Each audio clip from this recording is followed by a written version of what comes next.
오늘 이제 이 새해 또 이제 이미 시작했지만 구정을 앞두고 명절을 앞두고 이제 마음이 분주하실 여러분들에게 이 말씀을 먼저 읽어 드립니다. 여호와는 내게 복을 주시고 너를 지키시기를 원하며 여호와는 그 얼굴로 내게 비추사 은혜 베푸시기를 원하며 여호와는 그 얼굴을 내게로 향하여 드사 평강 주시기를 원하노라.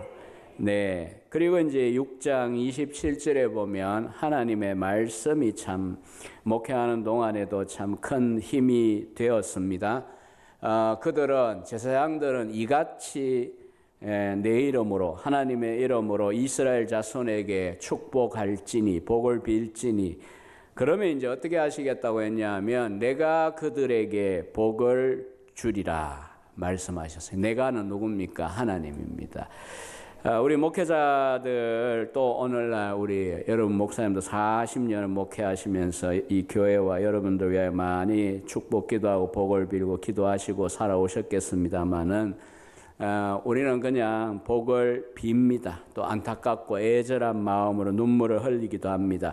근데 복을 주지 못해요. 여러분도 마찬가지입니다. 자녀에게 복을 위하여 복을 빌고 남을 위하여 평안을 빌더라도 또 명절에 만나가 아이고 복 받아라 이렇게 하는데 말이잖아요. 그러나 하나님께서 말씀하시기를 우리가 하나님을 믿고 의지하여 복을 빌면 제사장의 기도의 경우 그랬어요. 내가 복을 주리라. 하나님이 보증하고 있습니다.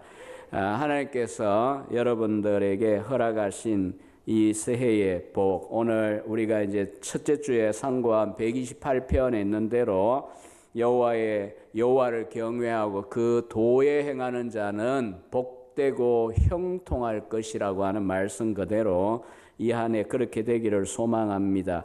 지난주의 말씀대로 하면 그렇게 되기 위하여 우리는 갈렙에게 배우는 것은 하나님의 말씀 따라가는 것이 그 첩경입니다. 갈렙은 40세 때나 85세 때나 상록수 인생 에버그린이었습니다. 상록수 언제나 푸르렀습니다. 왜냐하면 하나님의 말씀, 불변하신 말씀에 매여 살았기 때문입니다.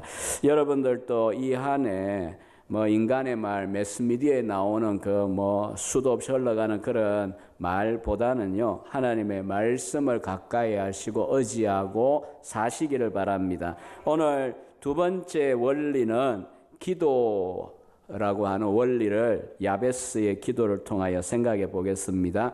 20년 벌써 되었네요. 2000년에 출간된 브루스 윌킨스의 야베스의 기도, 윌킨슨 목사님의 야베스의 기도라고 하는 책이 있었습니다. 어렵지 않은 쉬운 책이고요. 오늘 본문 가지고 굉장히 아주 초대형 베스트셀러가 되었습니다. 나오던 해 500만 권 팔려. 우리나라에도 아마 여기 많이들 읽어보셨을 거예요. 노래도 만들어졌습니다. 우리나라에서는. 그리고 집에 또 이제 조그마한 기도 액자처럼 그렇게 해가지고 있는 집도 있을 겁니다. 제 연구실에도 누가 준 게 하나 책사에 꼽혀 있습니다.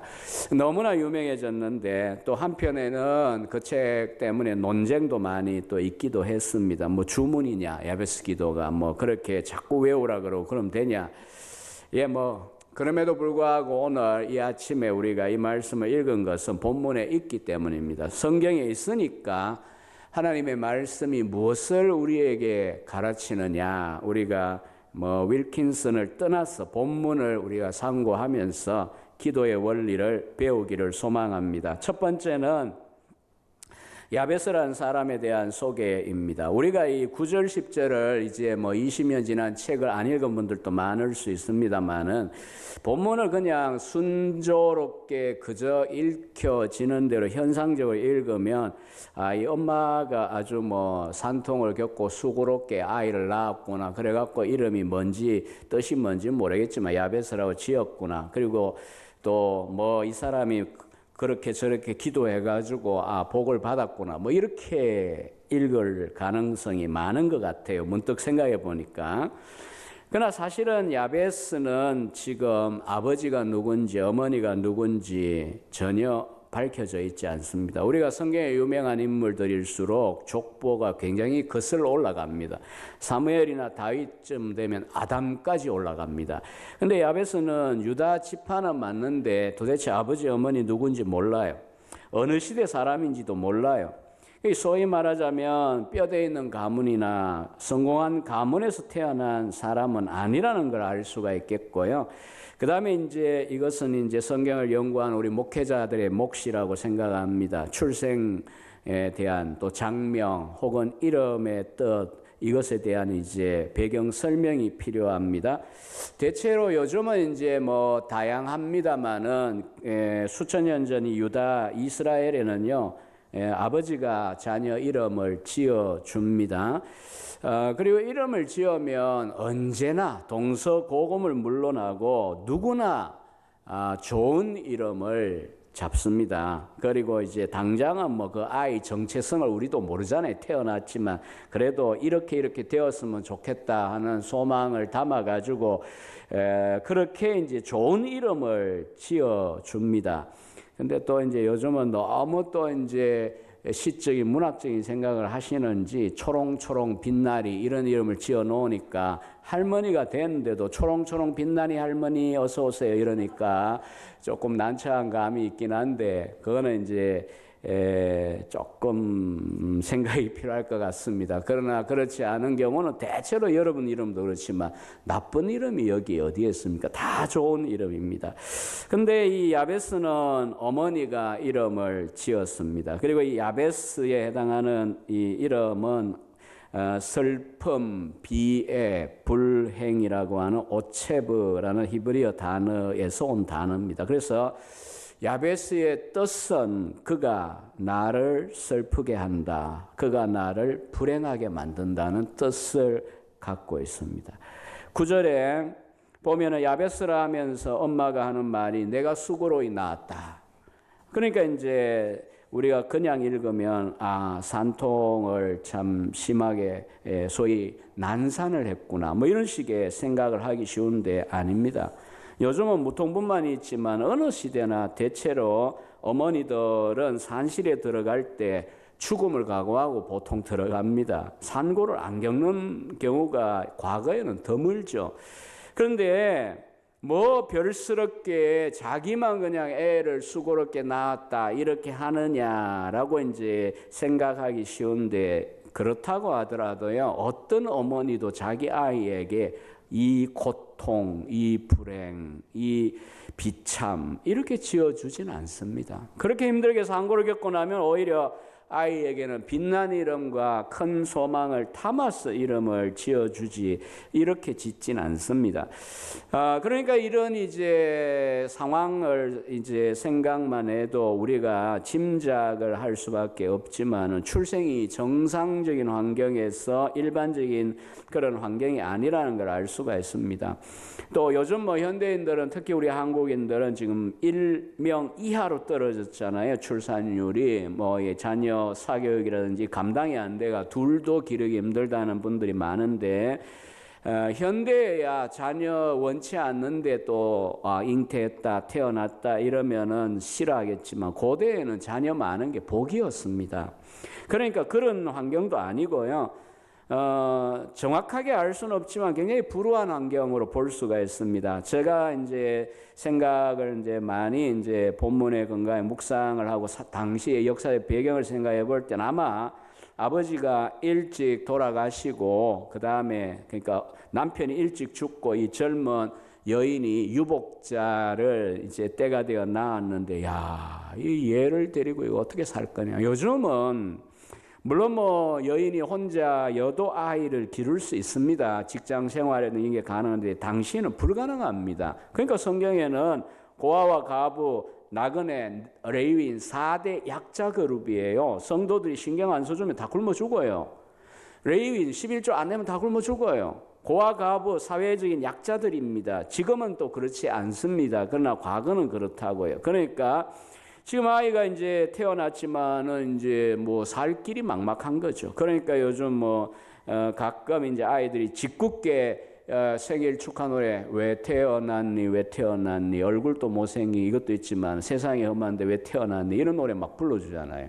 요즘 세대는 아닌지 모르겠는데 저희들 학생들 지도할 때 보니까 그렇더라고요. 그는 이제 우스갯소리지만은 진짜 야베스의 엄마 입장에서는 그랬을 것 같아요. 너무나 절박했던 것 같아요. 그러니까 오죽하면 이름을 이 고통, 이 불행 이렇게 이름을 아이에게 붙였습니다. 여러분 중에 이름이 뜻이 그건 아닌데 조금 발음이 특이하거나 갑자기 생각나요. 최근에 우리 학생 가운데 종탄이라고 하는 이름이 있어요. 종탄. 전주에서 온 전도사님인데 종탄. 다들 이제 말은 하긴 어려운데 좀 이름이 심상치 않잖아요. 이게 발음을 해보면은. 그래 뭐 혹시 좀 불편함이 없었냐 이러면 하여튼 탄자가 들어가는 모든 것은 자기한테 찍어 붙인다는 거예요. 총알탄 사나이 뭐 이런 것들. 그래서 뭐 좀 무심하게 이야기는 하긴 하던데요. 뜻은 전혀 그런 뜻이 아닙니다. 그런데도 불구하고 발음만 좀 특이해도 애를 먹습니다. 근데 히브리인들은 야베스 하면 오체브 알아요. 그러니까 이제 자라면서 말할 때쯤 되면 아이들이 그러지 않겠습니까? 도대체 너 왜 뭘 잘못하고 너 도대체 인간이 뭐 어떻게 돼가지고 엄마가 내 이름을 불행, 고통, 비참 여러분 이름이 만약 저 같으면 이고통 여러분들은 김고통 뭐 황불행 뭐 이런 식으로 지었다고 생각해 보세요. 정말 얼굴 두고 다니기 힘들 수 있습니다. 굉장히 놀림을 당할 수 있고요. 그 다음에 이름 뜻 자체가 그렇기 때문에 자라면서 늘 안 그래도 환경이 어려운데 이름 자체가 늘 이렇게 짓누릅니다. 사실 이름은 마술적인 권세가 없습니다. 근데도 불구하고 그 이름 값 때문에 늘 힘들고 어려울 수 있습니다. 그럼에도 불구하고 오늘 본문 9절에 보면요. 결과적으로 야베스의 인생은 어떻게 되었느냐 하면 형제들보다 귀중한 자, 개역 번역은요. 존귀한 자라고 번역했죠. 니크보드라는 히브리어 단어는 무게가 있는 사람, 비중 있는 사람, 무시할 수 없는 사람, 존경받는 사람, 명예가 있는 사람. 이렇게 인생의 결론은 존귀한 자, 귀중한 자로 끝을 맺고 이렇게 성경 속에 기록이 되었습니다. 그래서 오늘 제목을 제가 읽을 때는 경황이 없다 보니까 설명을 안 하고 제가 설교를 진행하고 끝내버렸어요. 난 안 야베스. 도대체 무슨 방언하는 것도 아니고 이게 뭐냐.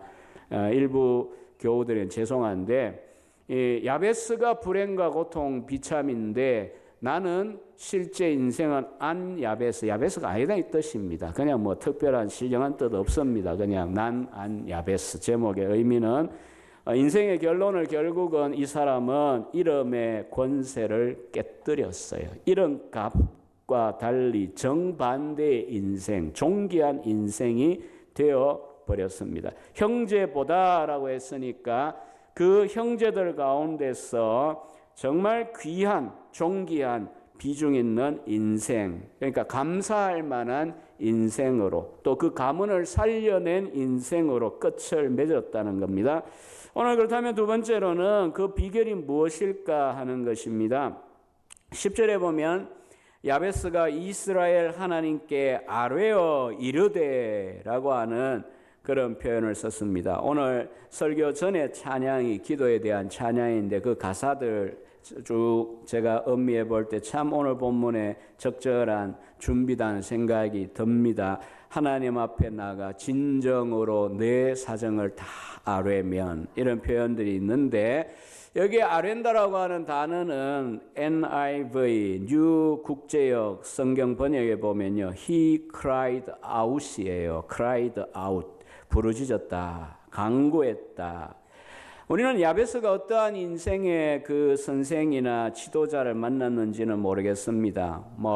그러나 저 같아도 어린 시절 불운하고 어려운 경제적인 형편이 어려웠던 거죠. 70년 초반 대구의 교회들 주일학교 유치부부터 나가면서 환경은 어렵지만 먹는 것도 부족했지만은 늘 성경 말씀을 주일학 교사들 통해 듣고 전사님들 통해 듣고 아마 이런 것처럼 뭐 딱히 누군지 모르지만 어쨌든 야베스도 어린 시절부터 하나님의 말씀을 통하여 지도를 받은 것 같아요. 그러다 보니까 어느 순간 이제 자기도 용기를 낸 거예요. 이스라엘의 하나님께 내가 부르짖으면 내 인생도 달라질 수 있다라고 하는 것을 깨닫게 된 거죠. 여러분, 우리가 어떤 하나님께 기도하느냐, 아니 뭐 하나님이 같지 않습니까? 라고 생각할지 모르지만은 이름을 하나님 한다고 같은 게 아닙니다. 성경에 보면 하나님이 자신에 대하여 알려주시기 위하여 사용한 이름이 유대인 랍비들이 정리한 거에 하면 구약에 70개나 됩니다. 근데 왜 그만큼 많을까요? 하나님은 너무나 무한하신 분이기 때문에 그냥 나 여호와 하나님이다 이렇게만 얘기해가지고 우리가 못 알아먹어요. 그냥 여호와 하나님 하면 영원 자존자구나 이러고 말지, 뭐 거기에다가 하나님은 선이 하시고 거룩하시고 전능하시고 이렇게 잘 모르잖아요. 그래서 이제 사람을 붙여가지고 뭐 누구의 하나님 이렇게 표현하면 아브라함, 그럼 아브라함의 생애를 보셔야 돼요. 아브라함의 생애 가운데 하나님이 어떻게 하나님 아브라함을 만나시고 아브라함을 바꾸시고 복을 주셨는가. 여기에 이스라엘의 하나님이라고 하는 것도 마찬가지입니다. 이 이스라엘의 하나님은 이스라엘 백성들을 출애굽시키고 그리고 광야 생활을 통하여 공급하셨고, 기적적인 공급이죠. 그리고 정복 전쟁을 통하여 땅을, 조상들은 다 죽고 없지만은 이 하나님이 그 후손들에게 약속한 땅을 주셨어요. 그런 하나님입니다. 기적의 하나님입니다. 약속의 신실한 하나님입니다. 그리고 뿌리를 더 올라가면 이스라엘이 누굽니까? 야곱입니다. 야곱의 생애와 관계된 이름이지 않습니까? 야곱은요, 우리가 긴 시간 이야기해도 뭐 엄청난 스토리지만 간단하게 우리가 생각하면요, 굉장히 열정적이었다는 우리가 인정해 줄 수 있습니다. 축복을 받고 싶어 형도 속이고 아버지도 속이고 하나님도 속이려고 했던 사람이고, 사랑하는 여인을 얻으려고 7년을 그냥 그 힘든 고생하면서 수일같이 그렇게 보낸 열정맨입니다. 하지만 하나님과의 관계에서는 너무너무 제가 이제 쓰는 표현입니다. 미꾸라지 같은 인생입니다. 틈만 나면 빠져나가는 인생입니다. 숨통만 트이면 엉뚱한 길로 내빼고 자행자제하는 인생이 야곱입니다. 그래서 이사야 41장 14절에 보면 너 지렁이 같은 야곱아 이렇게 표현을 하고 있습니다. 그러다가 야복 강가에서 저희들이 잘 기억하시는 것처럼 하나님께 결정타를 맞습니다. 뒤에는 외삼촌 라반이 추격하고 앞에는 지금 형님이 수십 년 만에 만나는데 400명 용사를 끌고 환영식을 하기 위해 달려옵니다. 그게 뭔 환영식이겠어요? 죽이려고 하는 거죠. 그러니까 뒤로도 못 가고 앞으로도 못 가고 이런 딜레마 상황에 처했을 때 비로소 야곱은 하나님 앞에 완전히 바닥에 티끌에 엎드립니다. 그리고는 하나님께 복 달라고 축복해 달라고 부르짖습니다. 그래서 그날 밤에 하나님께서는 야곱의 엉치표를 치시어서 이제 쩔뚝거리는 인생이 되긴 하지만 대신에 이름을 바꿔주신 게 이스라엘입니다. 이스라엘의 뜻은 네가 하나님과 사람과 더불어 싸워 이겼다. 네가 승리자다. 이런 뜻입니다. 그런데 호세아 12장 3, 4절에 보면 호세아 선지자는요, 이 장면을 이렇게 말합니다. 야곱이 천사를 부여잡고 제발 축복해 달라고 뭐 했냐? 울면서 간구했다는 것. 그러니까 누가 이겼냐 면 사실은 하나님이 이기셨습니다. 야곱은 완전 KO 당했습니다. 그 열정, 그 미꾸라지 같은 그 모든 것 다 내려놓고 하나님, 생사가 하나님께 달려 있으니까 하나님 제발 복을 주십시오. 이거는 하나님 이긴 게 아닙니다. 졌어요. 하나님 원한 게 그거였거든요.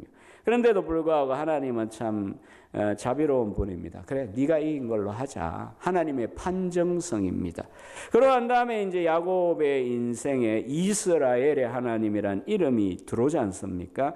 그러니까 야베스도 결국은 이런 야곱을 변하여 이스라엘이 되게 하신 그 하나님, 또 이스라엘 백성을 인도하신 그 전능하신 하나님을 바라보면서 어린 시절부터 아마도 하나님 앞에 울부짖고 간구를 한 것 같습니다. 그랬더니 이제 하나님이 응답하셨죠. 그렇다면 오늘 마지막으로요, 기도 제목 내용을 간단하게 살펴봅니다. 세 가지가 있습니다. 첫째는 주님 내게 복을 주시려면, 기원형으로 바꾸면 주여 내게 복을 주시옵소서. 여러분, 우리가 이제 기복신앙은요, 나 하나 잘 먹고 잘 살고 남들이 죽든지 말든지 교회가 어떻게 되든 사회가 나라가 어떻게 신경 안 써, 이게 이제 기복신앙입니다. 그러나 성경에 의하면요, 저와 여러분이 누리는 모든, 지금도 누리는 이 모든 좋은 것들, 이 복들이 우리 것 아닙니다. 하나님이 주신 겁니다. 그러니까 우리가 복 없이 어떻게 삽니까? 하나님이 형통하게 하지 않는데 오늘 아침에 시동을 걸었는데 여기까지 오는 것도 형통하게 안 하면 못 옵니다. 시동을 걸었는데 시동이 안 걸리고 가다가 막 서고 자동차가. 예. 하나님의 형통함이 있어서 지난 한 주도 저나 여러분이 별일 없이 여기까지 온 겁니다. 특별한 일 만나가지고 구원을 받아야 꼭 감사합니까? 알고 보면 우리 일상이 감사합니다. 별일 없는 게 감사한 거예요. 왜? 하나님이 우리를 돌보시고 복을 주셨기 때문이잖아요. 에베소 1장 3절에 보면 하늘에 속한 모든 신령한 복으로 우리들이 다 복받은 자들이라고 성경은 말씀하고 있습니다. 그러므로 우리가 하나님께 복을 구해야 됩니다. 형통함을 구하시고 그 다음에 이제 다른 사람들에게 이 복을 흘려 보내기 위하여 축복의 통로가 되기를 위해 구하셔야 됩니다. 그래서 이 명절을 맞아 여러분의 자녀들이나 가족들 만나 이웃들 만나면 부지런히 복을 빌어 주세요. 하나님께서 복을 주시기를 원합니다. 이런 마음. 그리고 이제 두 번째는 나의 지역을 넓혀달라는데 순서를 받고 세 번째부터 봅니다. 주의 손으로 나를 도우사 나로 환난을 벗어나 근심이 없게 해 주십시오. 여기 근심이라고 번역된 단어가 바로 야베스의 이름과 같습니다. 고통, 근심 혹은 고통입니다. 그러니까 무엇입니까? 내 이름은 고통, 불행이지만 하나님께서 그 능한 손으로 나의 인생을 도우셔서 나로 하여금 이 환난을 벗어나 근심, 고통이 없게 하옵소서. 이름값 하지 않게 하시고 이름을 깨뜨리게 하옵소서. 나는 야베스가 아닙니다. 인생이 되게 해 주십시오. 간절히 기도했던 것입니다. 야베스를 뒤집어 놓은 거, 완전히 역전시킨 거고 하나님 아시고 누가 합니까? 마찬가지로 저와 여러분이 이 안에 살아가면서 우리에게 하나님이 형통함을 주시고 또 혹은 어떤 난제이든지 하나님 앞에 가지고 나가서 간절히 부르짖을 때, 특별히 지역이라고 하는 것은 우리가 축복의 통로가 되어지는 이와 같은 것이라고 볼 수가 있겠습니다. 사역의 기회라고 볼 수 있겠습니다. 그래서 이 명절을 만났을 때에 믿지 않는 많은 가족들을 두신 분들이 있을 텐데요. 지역이 넓어진다면 정말 해가 가면 갈수록 나 하나 믿던 가정에 안 믿는 가족이 없어졌다. 이만큼 되면 이 영적 지경이 굉장히 넓어진 거거든요. 여러분 회사에서도 마찬가지고요. 아무튼 우리가 이와 같은 은혜를 하나님 앞에 간절히 사모하시며 여호와께서 허락하셨더라로 결론 지어지는 2020년 마지막 날이 되시기를 축원합니다.